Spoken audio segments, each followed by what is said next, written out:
where his lobe ended. Even farming, he was a neat man, clean, almost prissy with his scrubbed nails. He cleaned his teeth nightly with salt and a slick of river willow bark he would slide between each of the small pegged points. "You have child's teeth," I would tell him a few weeks after the wedding.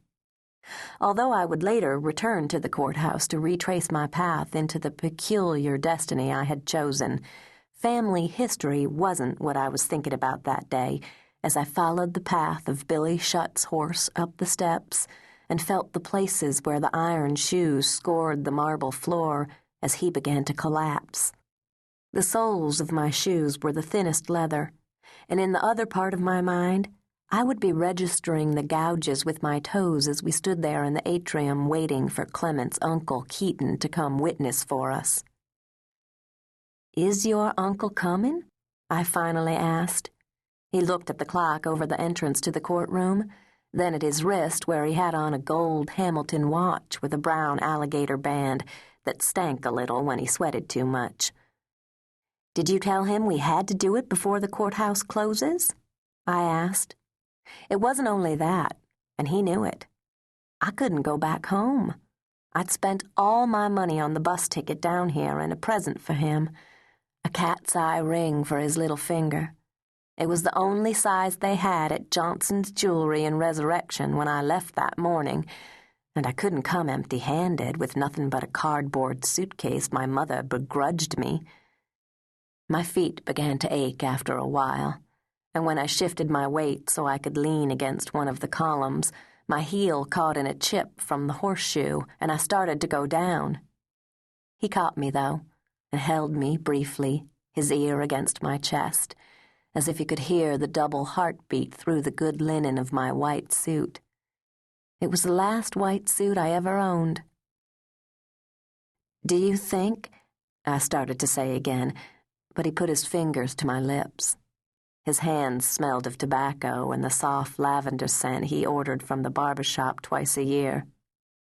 As much as anything, it was the scent of him that made my stomach pull hard with want.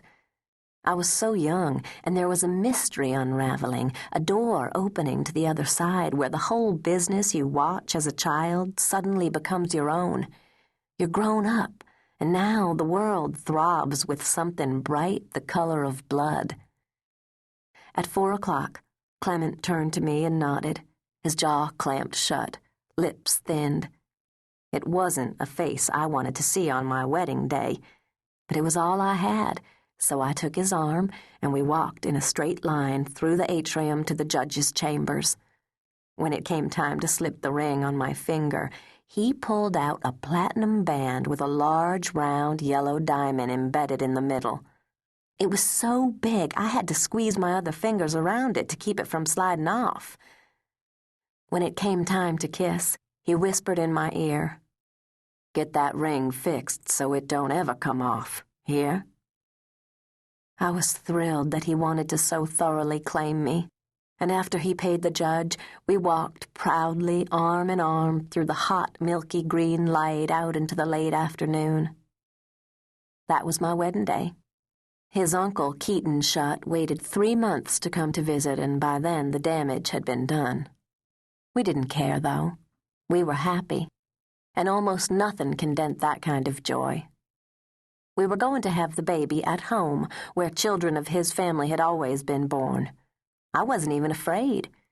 And he was a good husband to me, bringing me flowers, feeding me ice cream, a spoonful at a time in the panting heat after dark when the river swished against the banks, and the bullfrog's deep bass rode the low notes below the peeper's high throbbing. Afterward, he would make love to me, sucking my swollen nipples until I felt an urgency, a burning so shrill I wanted him to tear me open, empty me, and refill me with himself. I tore at his skin and my own, trying to put us closer and closer still, as if the blood mingling could do that. We spent our days napping in the cool of the fan blowing over a cake of ice, and our nights loving as we waited for the baby. I didn't care if another soul ever came in the door in those days. In fact, I didn't want them to.